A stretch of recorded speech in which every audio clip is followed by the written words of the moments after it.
Hey guys, so today I'm going to show you how to level this build. So, you start out with probably the worst beginning skill in the game, which is Rip Blood. Because it does very low damage and it can only hit one thing at a time. So the idea is that you get off of Rip Blood just as fast as you can. To destroy us and steal Atera's legacy. We can't let that happen. But you don't want to take too long killing every single thing meticulously in the first zone. Because you can try and get to areas faster that have more XP in them.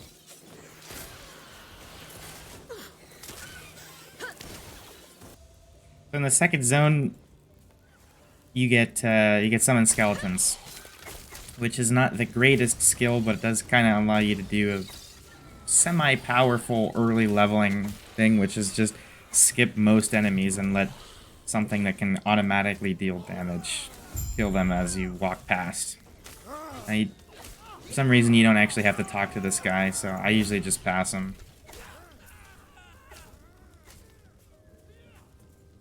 It won't really start to get fast until you get marrow shards, which you want to try and do. You should get it at level 3. You want to try and do it before you fight the boss that takes you into the Keeper's Camp. Try and do that here.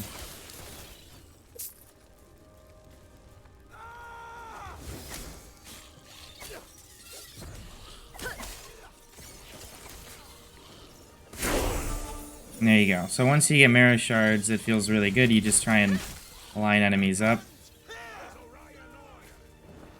because it'll pierce through most of them. And it does slightly more damage than Rip Blood. But here's a good way to use it. Just want to be careful that you don't accidentally weaken yourself too much when you use it. And so you kind of have to use it back and forth with Rip Blood to keep your life up.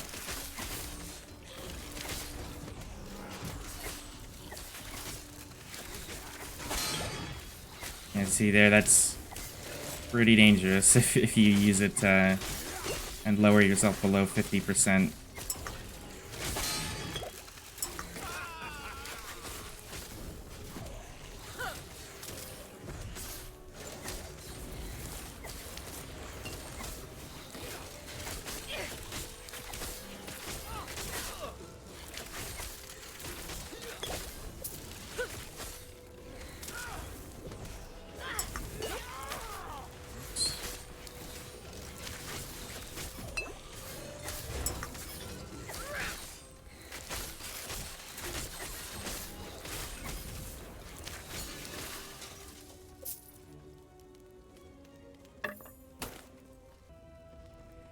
As for skill points early, you're really just looking to max out your intelligence here and the necrotic resistance.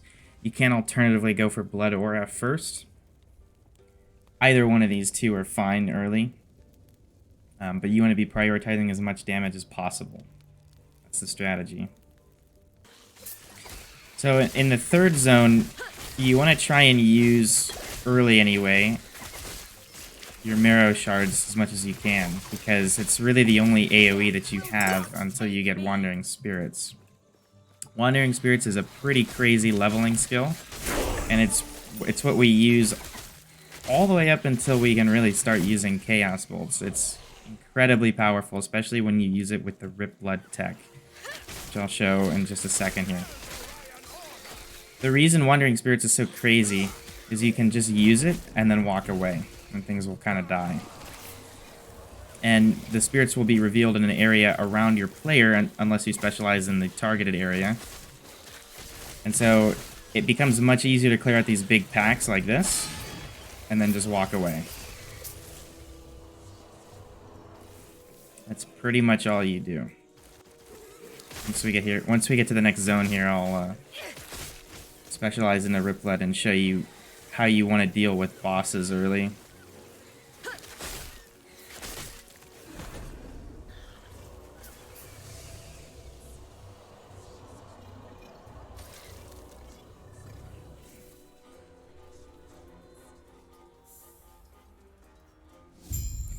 So the first skill you want to specialize into is Rip Blood. And you want to put your first point in here. Now, you can go for the Blood Spatter, but that's only really for clear, and we have that covered with Wandering Spirits. The strategy is basically, as you cast Rip Blood and hit enemies, you'll gain flat damage, which you have a huge deficit of early. And if you notice, you have 100 damage with 100 damage per second, now 90, lower. It'll go higher and higher and higher with a soft cap based on how fast we can hit enemies with Rip Blood in 4 seconds. And it snapshots when you use Wandering Spirits. So you want to try and cast your Rip Blood first, and then use your Wandering Spirits.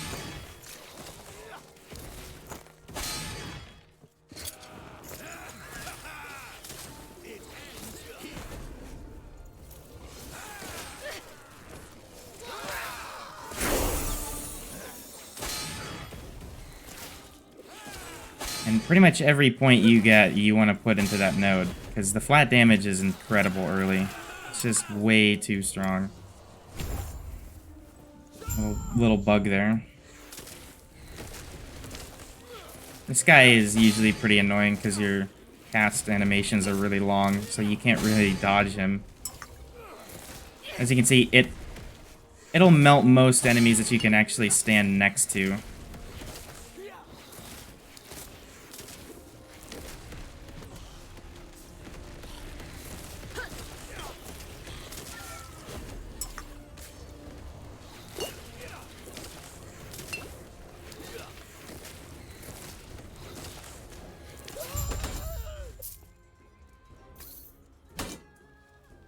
So bases that you want to look out for mostly are just better wand bases and this brass amulet. Because the brass amulet will give you cast speed on the implicit, which means you can proc slightly faster spell damage with your Rip Blood here.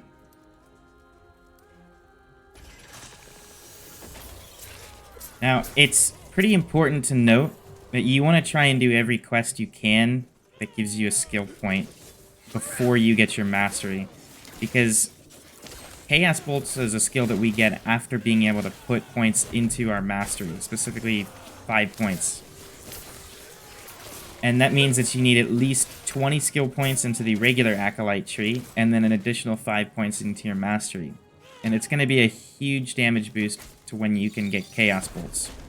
So that is definitely something that you want to try and get your points from. That's normally a strategy you're going to use with any build anyway, because the faster you get skill points, the faster you can get your damage.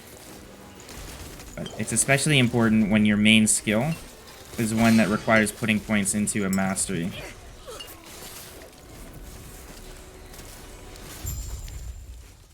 As you can see, the tech with Wandering Spirits and Rip Blood makes short work of pretty much any boss or rare at this point.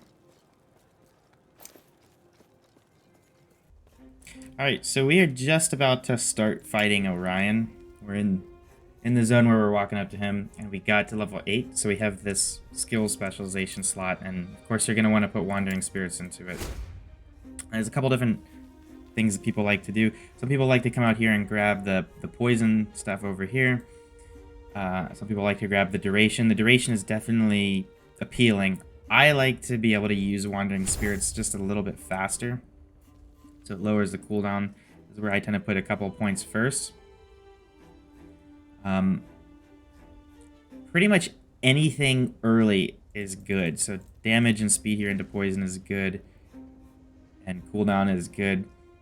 The only thing that I haven't seen many people try and do is the reveal rate, but I think that's simply because there's nothing really behind the reveal rate besides these like shotgunning nodes that really help. Like there's the fear stuff over here, there's all sorts of poison stuff you can do, but that's what I tend to do with Wandering Spirits, because the main issue is you're at a pack of enemies and you want to get the XP from the pack, but you don't have Wandering Spirits ready to use. So. This fight is just more annoying, because this early you don't have a crazy amount of damage. But we'll see how this goes. You want to try and stand next to a wall if you can, because it reduces the number of spots where you can reveal a spirit.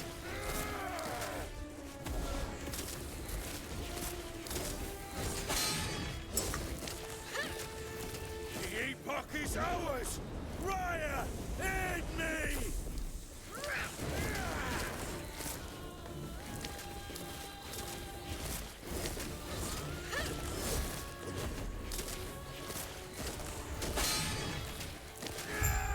But yeah, Wandering Spirits and Rip Blood make pretty quick work of him. You definitely want to try and put 4 points out of here, because every time we hit an enemy with Rip Blood, we gain 6 flat spell damage for 6 seconds, which you can hit at least once per second. With 4 points, it becomes 8. And skills usually have about 10 or 20 flat damage in this game, and you have 6 on your wand. So if you get 6 hits in, you're more than doubling your damage. Pretty crazy. Now, it's around this point in leveling that you're going to start to get things that'll really increase how fast you can go. You want to really look out for silver rings. Those are just the best rings to have while leveling, because they give you the movement speed. And the thing that really rate limits your leveling is how fast you can make your character move. That's why you want to make sure that you use transplant. Sometimes people don't remember to use teleport skills. And you want to make sure that you try and get boots with double movement speed. Double being implicit and explicit, and then try and find silver rings because they have movement speed on them as well. Alright, so once you get to council chambers, there's a couple things that you'll want to know. You'll want to start looking for idols with bleed chance. So we got poison on that one, but you should be able to start getting idols at this point.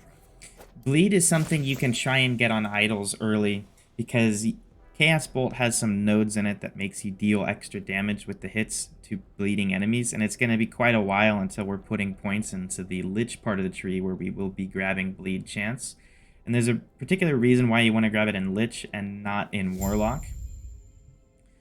And that's because you actually need those 2 points to advance far enough into the Lich tree for other things. The other thing that you want to know is you want to start looking for items with int, because we're going to be grabbing the Rip Blood proc nodes, which proc Rip Blood based on your int. And having more int means that you'll proc Rip Blood more frequently, which means you'll heal yourself more frequently. It's also worth noting that you'll have to respec a couple of points into Rip Blood. It's not a huge deal. But this is when we start speccing Rip Blood to prepare for Chaos Bolts. So, I'll show that here in a second.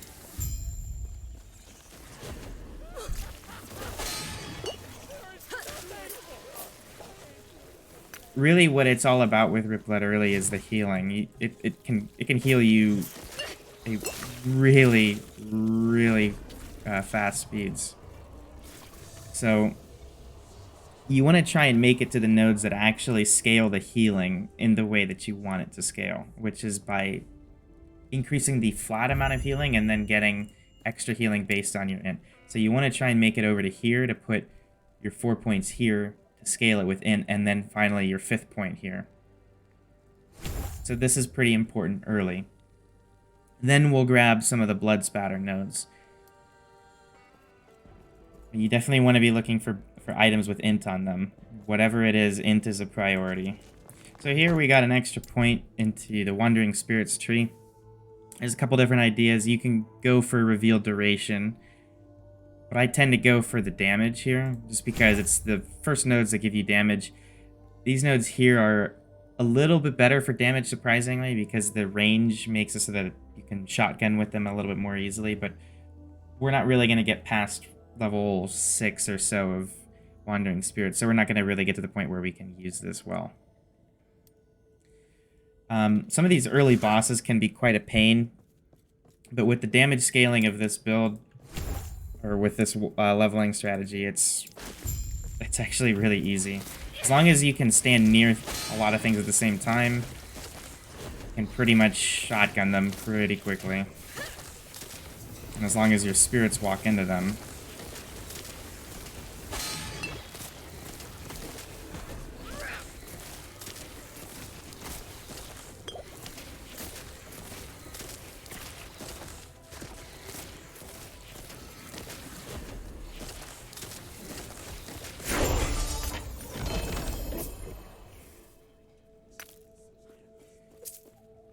So you definitely want to be looking for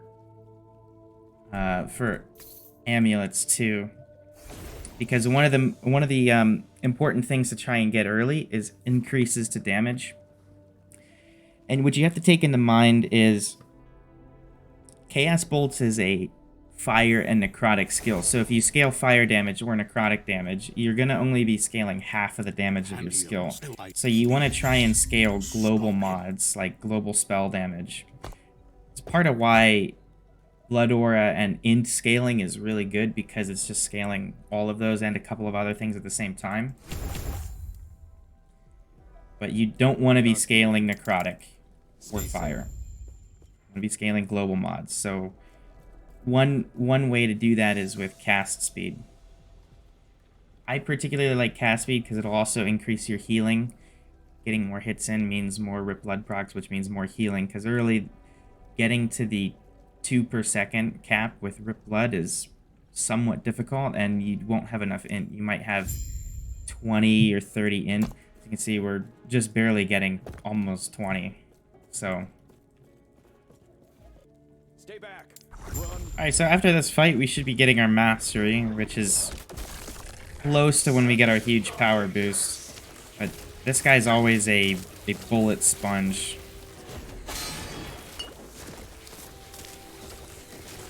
So he's just really annoying. If your character isn't made quite right, he will take way longer.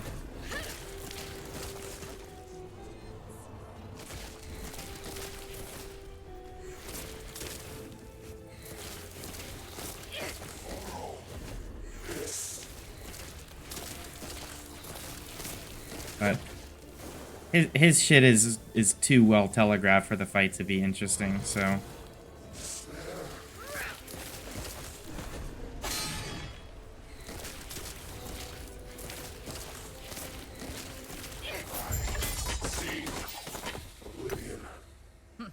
Seems he failed to handle the void's power. So much for their mighty So, elder. the reason, like I said, that you want to get all the skill points you can up until this point is because right now, all we need to do to get Chaos Bolt unlocked is put 5 more points into the Acolyte tree and then 5 points into the Warlock tree. And that's it. And that's when it'll really start to feel good when you're leveling.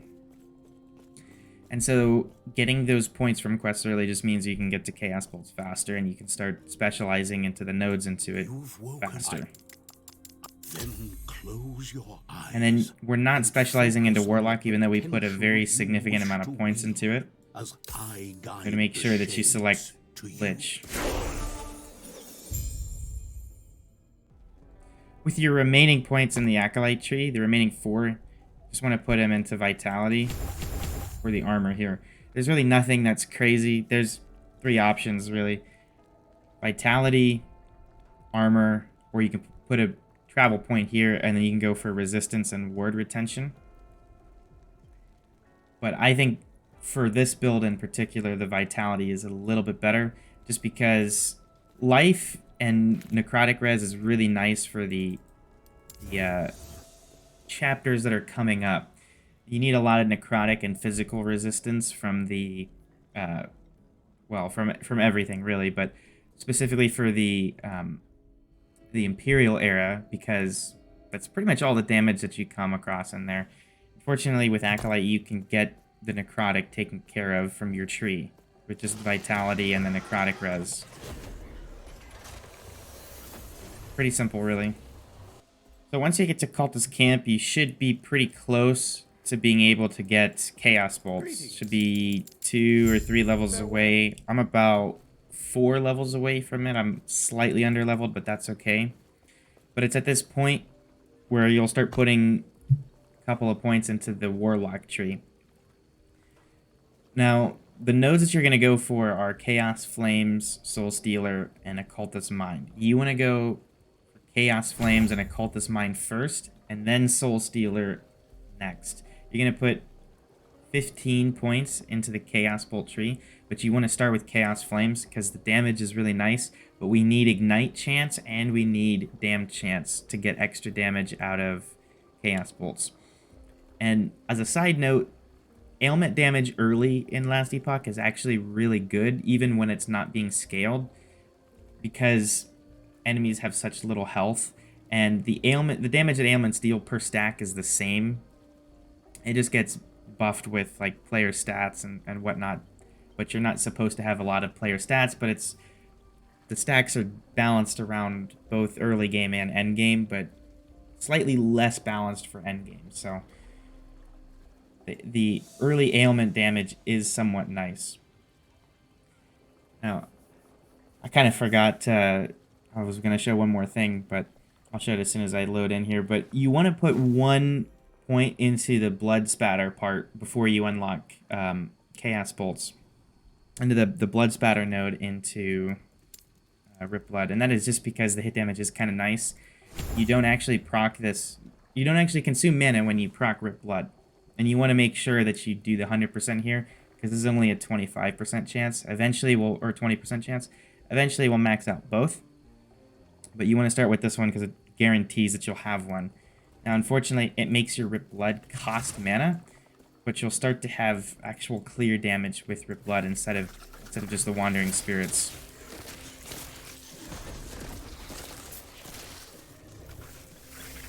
So.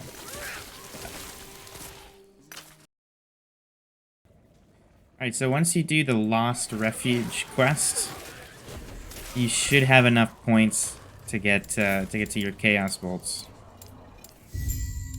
And the way that you want to spec Chaos Bolts early is pretty important. But after you get 5 points here, I would start going into Occultist Mind, because the maximum mana per int is actually pretty nice. And you don't need the mana regen early. So you can go ahead and despecialize out of Wandering Spirits. You don't need it anymore. And you have 3 points with Chaos Bolts. What I have liked to do is grab the cast speed, grab the damage, and grab Rip Blood. And then you can get rid of Rip Blood on your bar, and it'll start proccing it on hit.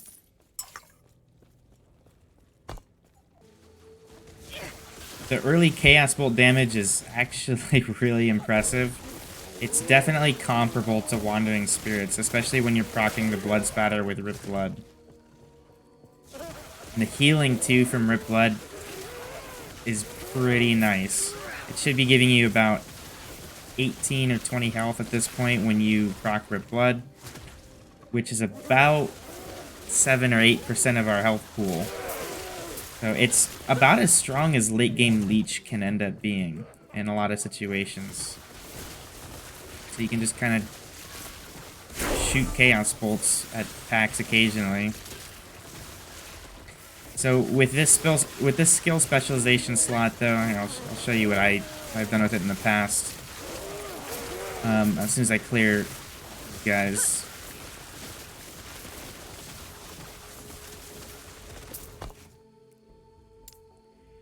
So in the past, I've preemptively went into Harvest, but that's not really a great idea. There's not a whole lot in Harvest that you can get early, especially because you can't proc it early enough. You need more points into Chaos Bolt, and you need Dexterity to proc it. So the best thing to do, I think, is to run Bone Curse. And that is because we're already getting a little bit of extra damage for the enemies being cursed. But also, we can try and get Marked for Death. And Marked for Death reduces enemy resistance by 25% to all types. And the reason that's so strong is because we're dealing 2 types of damage. So we can't just get sources of damage penetration for 1 type. We have to get it for 2 types. And this is one of the few sources of multiple type penetration, really, in this game. Marked for Death. After you get the Rip Blood point here, it's best to come over here and grab these damage nodes. You have 2 out of 3 of these just from your points into Warlock, and you can get the bleed with an idol, but eventually we're going to take some points in Lich. We're going to put 2 points here, and the 14% bleed chance from this is plenty throughout the entirety of the game. Oh. once you start getting into proccing, or once you start getting Chaos Bolts and you start trying to cast Bone Curse, you will want to try and focus down mana regen mods on pieces of gear that can roll it. So you want to look for it on rings, on your belt, and on your amulet primarily. You can also get it on your relic, but there's some good damage mods you can get there too, so it just depends on what you find. I have a 15 mana per second with just a couple of like tier 3 rolls on 4 pieces of gear, and that's plenty for this early. I have no issues right now, so it will become worse as you start to put points into things like cast speed, and also the extra projectile nodes and chaos bolts magnify the mana cost. Those points magnify the mana cost to a crazy degree, and there's really not much you can do about it until Reaper Form becomes viable, which is going to be once we start to get some Leech. Alright, so this will just be an example of the single target that you can kind of expect from Chaos Bolts while leveling. Even with it being under spec, it's still really good. You just, every couple of seconds, reapply a Bone Curse for your marked on death, or for your marked for death debuff, and then you pretty much just face tank most things with the Leech from Rip Blood.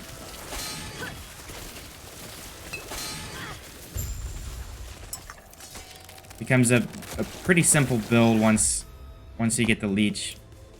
So the idea here is you get your 4 points here, and then you get the scaling from Int.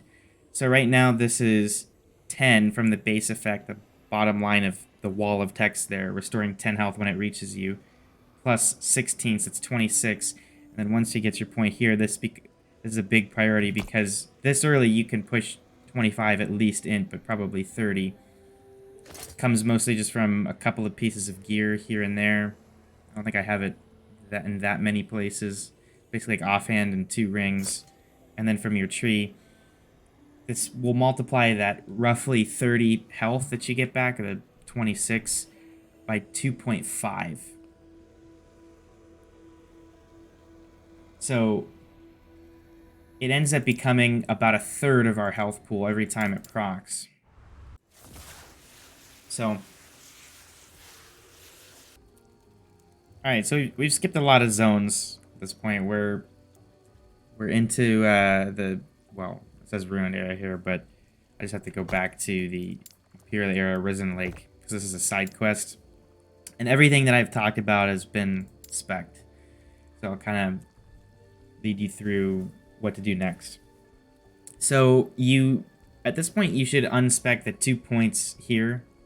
Could have done that earlier, I suppose, but it's a good time to unspec the 2 points here, because you will need 2 to path over here, but go back down from 4 to 2. So with Rip Blood, all we do here is we just max out 4 out of 5 into 5 out of 5 here. And then you want to take your Fizz conversion to Necrotic point here. You do not want to convert the health to Ward yet. That is a big mistake. You don't want to do that until you have a considerable amount of Leech.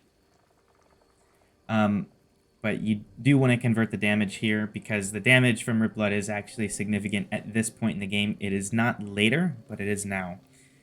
After you get the 2 points here, you want to just 5 out of 5 splatter here, because this will give you a second blood spatter every time once you get the 5 points here.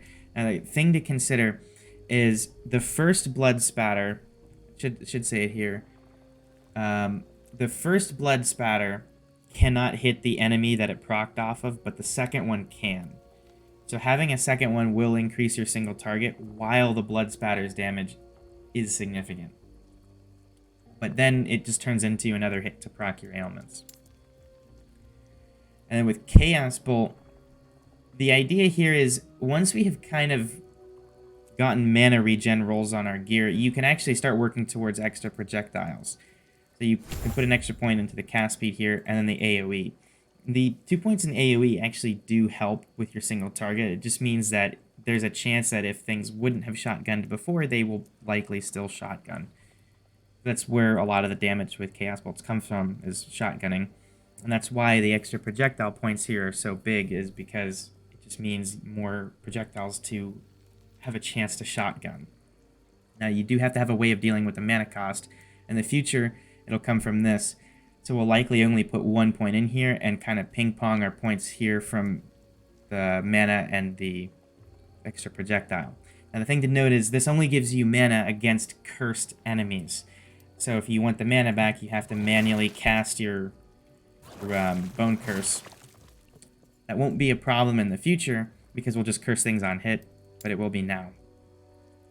So at this point, we've gotten all 15 of the points that we want into Warlock.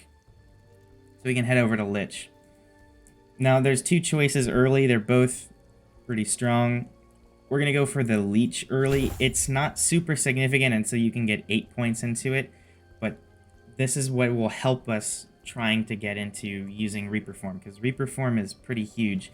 The other thing you can put your points into is the mana and intelligence here. This is just damage and mana regen, and 10 points in this will give you some mana per second. But if you have some shards or you have found gear with mana regen, you can reach 100% increase with just a couple of rolls. We have ring, belts, nothing here. There's a little bit here. I think, yeah, there's some here, and I think that's about it, aside from just the mana regen that you get from Warlock here. Now, the 5 points here, again, it is 13 mana back, but it does need to be a hit against a cursed enemy. So this does help, but mostly on single targets, because it's the only thing that you're going to be using Bone Curse on. Basically, anything that doesn't die quickly, like even the rares die pretty quickly. Oops, I didn't mean to pick that up. Anything that doesn't die quickly, like a boss, you just curse, and it should die. So with Bone Curse, once you've kind of gotten enough duration here, 150 or 200%, whatever floats your boat here, every extra point you put into Reaper's Mark here gives you 1 second extra on Mark for Death, which just means you don't have to cast your Bone Curses frequently. You can start putting points into Armor Shred. After you max this out, there's a couple of ideas that you can go for. And really, it just comes down to, I mean, we're not going to be specializing into Bone Curse for much longer because you'll want to convert it into Reaper Form later. But you can go up here into Kill Threshold, which isn't super useful, actually, early in the game. It's only going to help you on bosses, and it's really not that insane because your damage is going to be high enough that the 12% of their health that you don't have to kill doesn't really matter. This is only really that good at high corruption when 12% of a boss's health is a lot. What you can go for, though, is Marrow Thief. You put a couple of points into here, and you cast Bone Curse on a pack of enemies. You kill the pack of enemies, and you'll get some damage mitigation for a couple of seconds. Bone Curse is super underrated early. It doesn't show it here what it does, but it should give you about 10% less damage taken and about 200 flat armor, which this early, I mean, we have almost 0 armor. So Bone Armor becomes a pretty nice defensive layer if you so choose to go into it. But it's likely that you won't be spec'd into Bone Curse in about 10 levels, 10 character levels, so we'll see how that goes. Alright, so we've skipped a lot of zones too in this cut, but at this point we've maxed out the Leech, and you can start to try and use Reaper Form. Now keep in mind that there is a bug with Reaper Form. It's kind of funny. When you come out of Reaper Form, your character will be invisible, which kind of sucks, but what can you do? So with Reaper Form, early, you want to put 1 point here and then max this out here. And the reason is because we don't have the curse on hit with gloves. Or the curse on hit with the Marked for Death gloves. So you can achieve this effect to a lesser degree with Reaper Form. But fortunately, 15% chance is actually going to happen pretty quickly because of the number of hits per second we can get with Rip Blood and with Chaos Bolts. And then after that, you don't really want to go over here because you can't sustain the health lost on kill quite yet, and we don't really have great crit scaling. You can put a point here for some damage. You can put points here for damage. We don't have crit multi, or we don't have crit scaling yet, so crit multi isn't that good. So I tend to go over here and look into armor and reducing the health decay from Reaper form. Soon we're going to despecialize out of Bone Curse and put in Harvest. So with Harvest, you want to start looking for items that have decks on them. So we have 2 decks here. We have 6 decks here. You want to get early anyway around 10 decks for a reasonably significant chance to proc Harvest. The other thing at this point when you're in Oracle's Abode you want to remember is to go back to Shining Cove and run the quest that takes you into the Ruined Era there, because you're most likely going to want to run the Temporal Sanctum in the future, as well as do the campaign skip with Temporal Sanctum. So this is something that you don't want to have to go back and do after you've already done your passive point quest, because this does give you a point, so it's one that you're going to want to run anyway. Okay. See you guys in a bit. At this point, you should start to feel pretty comfortable with this build. I mean, you can kind of just sit and deal damage, even while you're in Reaper form. As long as you have something to hit, it should feel really good. So, my mana is starting to feel kind of bad at this point, when I have to deal single target. It's not horrible, but I'll show you kind of what changed and how to deal with it. So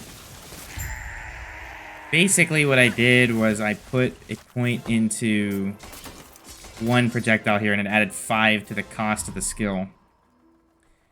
So now it costs 12. Oh, yeah, see, like there's the bug, I'm invisible. So now my skill costs 12 mana instead of 7. I'll take a Fizz Res idle. So as that happens, you can, as your cost starts to feel bad by putting points into here, I wouldn't put more than 2 at this point into the projectile node, because the mana cost can become impossible to sustain this early.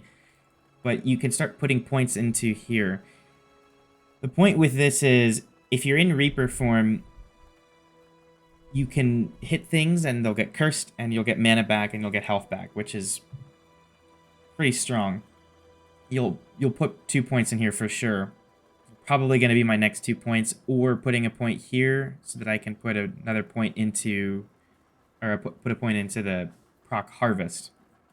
When you're outside of Reaper form, you're going to be a little bit squishier, because I opted in for the armor early just for the extra defenses, and then I'm going to go put 2 more points into the flat damage. But the idea here is that you can cast your Bone Curse to get some damage, and to also get mana and health back through this node. Now, even if you're not specialized into Bone Curse, you can still keep a Bone Curse on your bar, even if it, like I said, even if it's not specialized, because it still is a curse, and it'll still give you the extra damage from this node, and the mana and health back from this node, as well as the mana from the Warlock node here. So that's definitely something you should do, even if you're not specialized into it. Alright guys, so to show some of the single target of the build again, I'll do this double boss fight here, and we'll absolutely crush Hearten. And Zarek will be a different story because he basically blocks every other hit.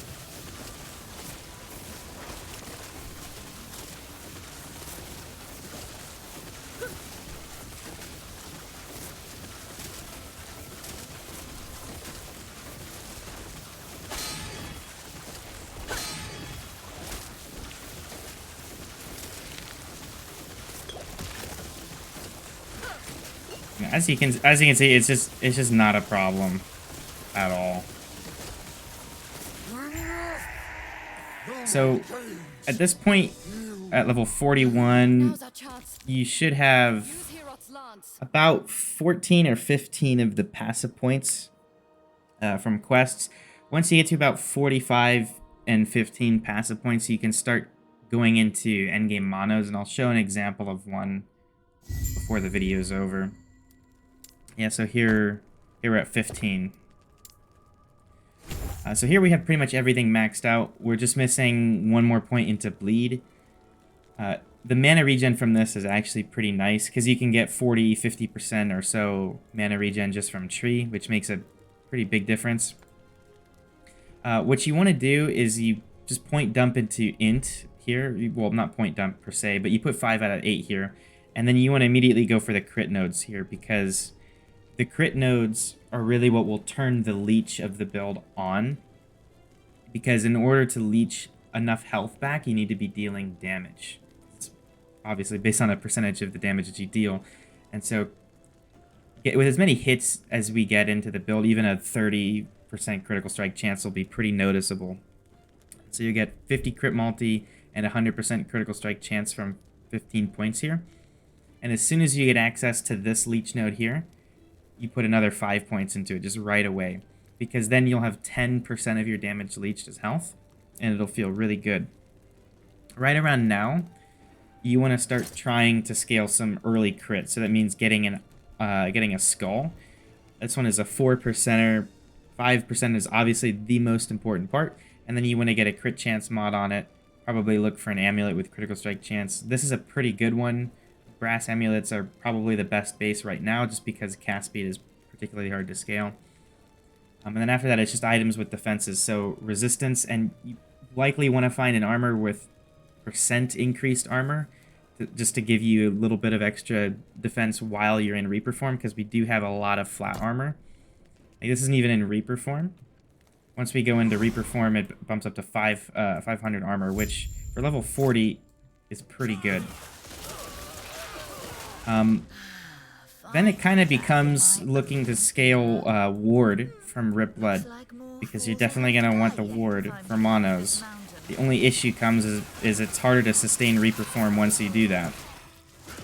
So you have to kind of balance this leech. This is when you're really looking to turn your leech on.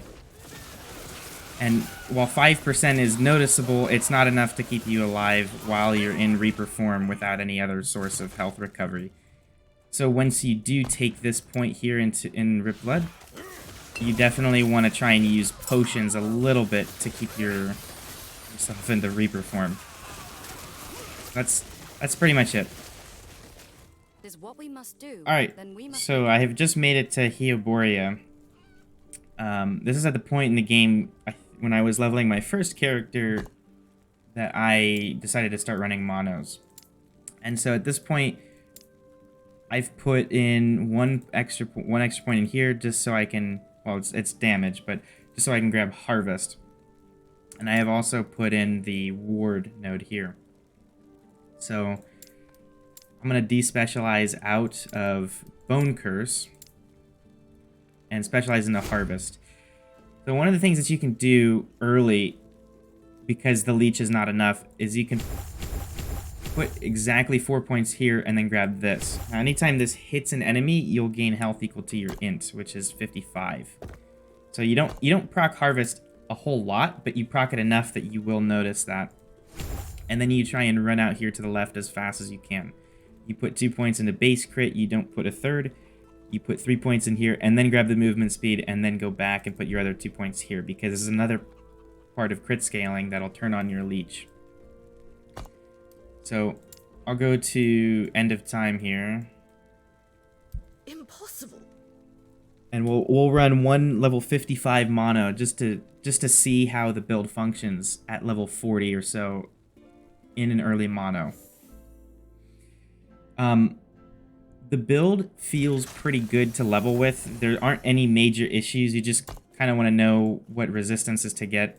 You want to look, at this point, when you're going to run monos, you want to look for Fizz and Necrotic. That's most of what's in the beginning Fall of Outcasts timeline. Apart from that, I mean, it's just damage mods on gear. You want to look to scale spell damage.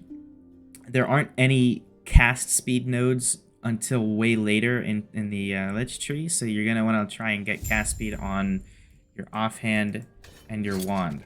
So cast speed, and then on the base type, hopefully, of your amulet, although that's not 100% necessary. My relic is still really bad. I mean, this is horrible, but haven't found a good one. Not too sure. Now let's do glancing blows.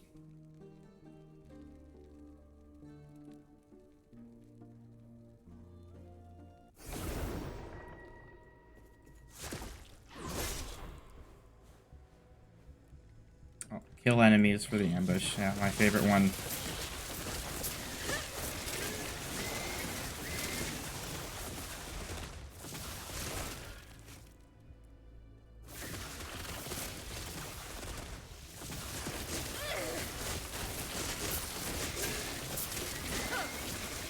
That was a rare pack with nearby enemies take less damage.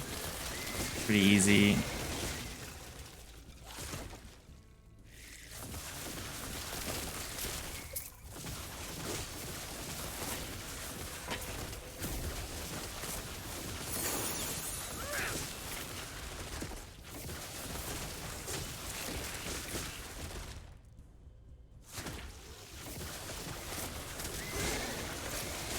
And see, that was the harvest healing right there that brought me from half to full. So this is the point where you try and use a potion to keep yourself in Reaper form as much as you can until you make it to the next pack. Just a quick tip for you guys.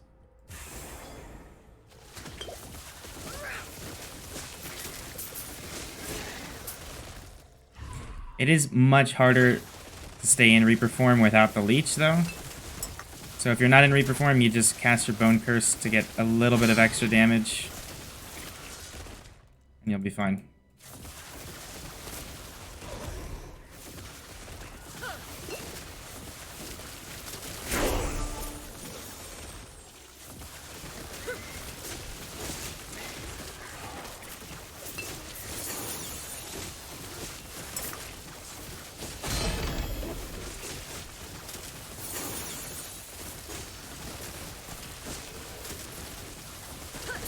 This guy's always a little bit of a hassle to kill.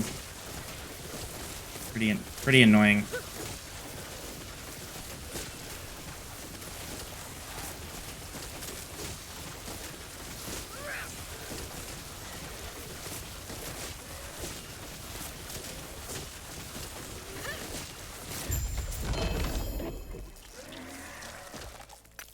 All right, so talk about what you want to do once you get into endgame, because I'm not going to play this character much in endgame because I just don't have the time to continue leveling it. So first with Tree, you're going to put 5 points into your int, and then you're going to grab crit as soon as you can. So you'll put your 5 here, you'll put your 5 here, and then you'll put your 5 here into crit multi. After that, you should have access to your Leech here. You'll put 5 points here, and then you can put a couple of points into this Leech here, and you'll start to notice a huge improvement with these two nodes here, with your Reaper form sustain. After that, you come back here and you put your remaining 3 points into Crippling Insight. Then it pretty much becomes about putting intelligence into this. I think this is probably one of the worst downsides for the build. I mean, you just have to start every mono on low health. So you need to have a lot of Leech so that once you hit things, you shoot straight up to full health.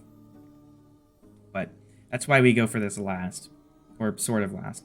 After you max out this point here, you'll have a couple more passives, and you can really choose to do anything you want with them. You can put them in here with int.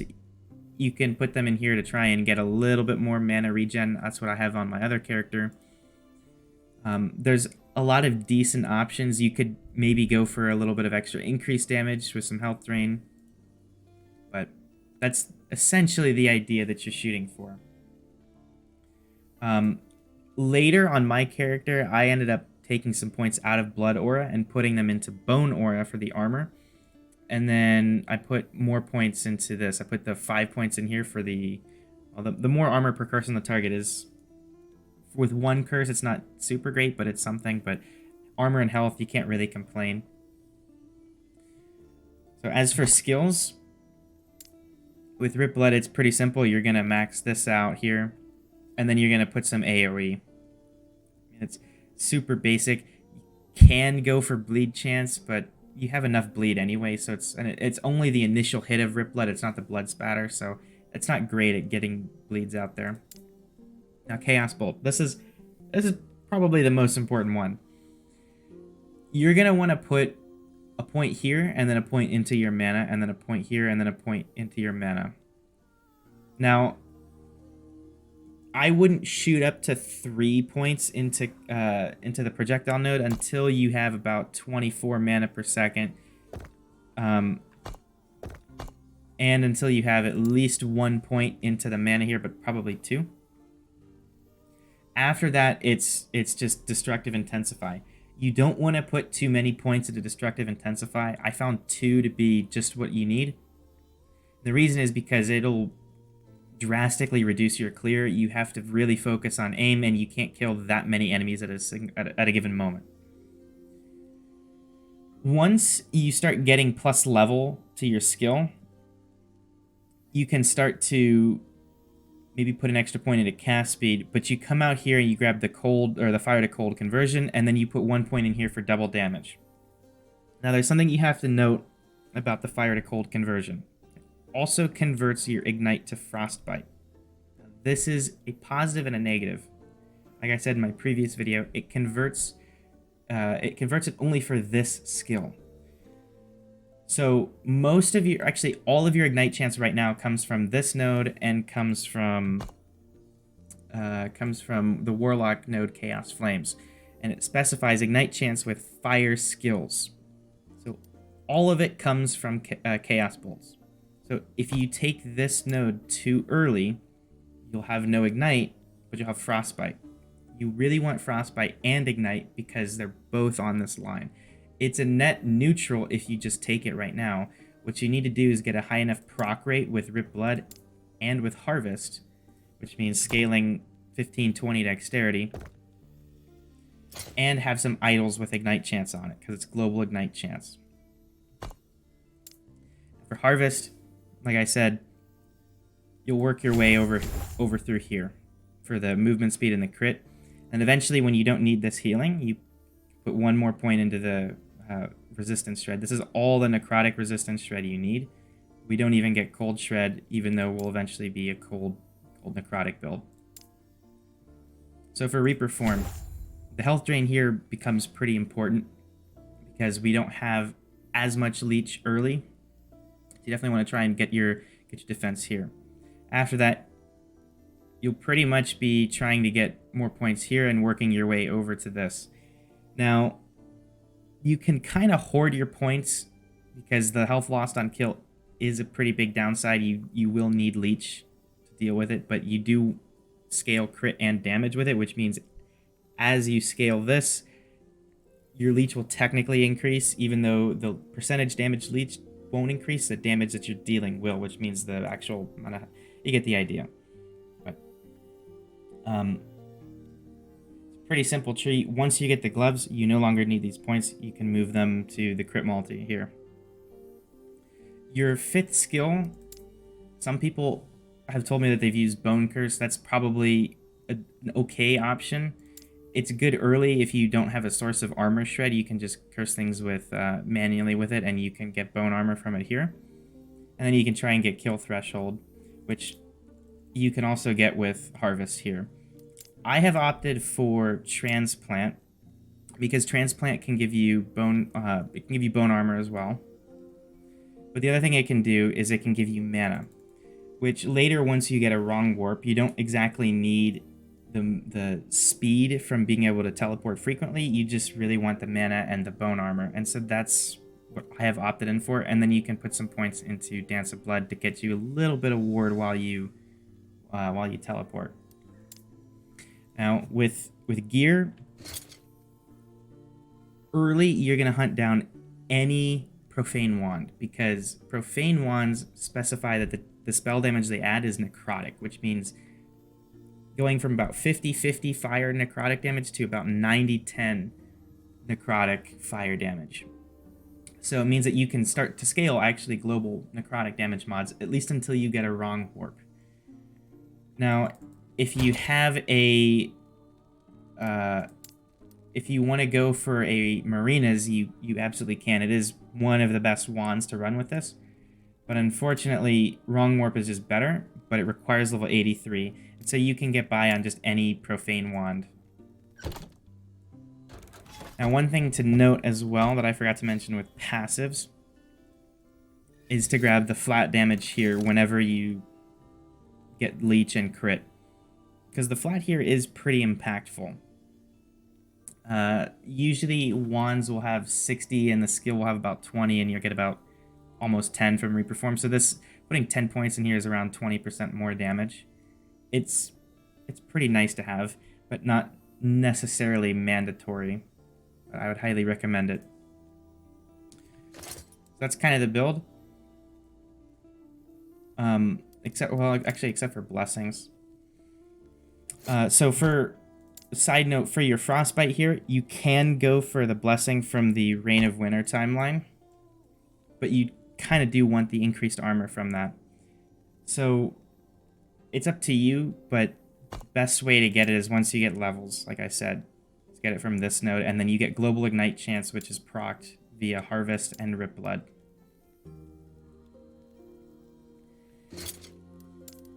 So your blessings are mostly just going to be whatever you get. You want to look for defensive ones first, unless it's from Reign of Dragons, and then increased necrotic damage does become, I think, probably one of your better options, although you can try and get your crit avoid there early if you don't have Citadel boots. After you get to a reasonable point... Oh, I'm sliding, look at that.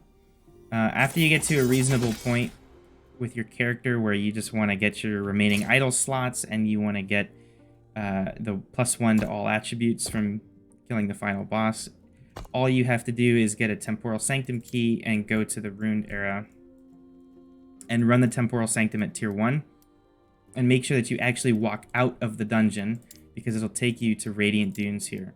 And then you basically just unlock Bazaar or Observatory. I'd recommend the Bazaar. And finish the game.